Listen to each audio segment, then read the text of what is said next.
Дорогие земляки-хангаласцы и жители города Якутска, в наше трудное кризисное время личное подсобное хозяйство, семейная экономика становятся реальным подспорьем для наших семей, для горожан, дачников и для наших селян.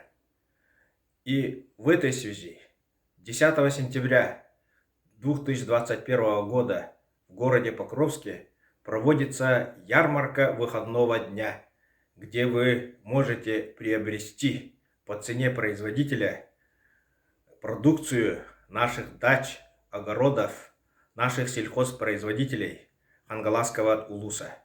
Ну и горожане также могут посетить набережную города Покровска и другие достопримечательности нашего родного Хангаласского улуса. Приходите на ярмарку выходного дня в Покровске, поддержим местных сельхозпроизводителей, дачников и огородников.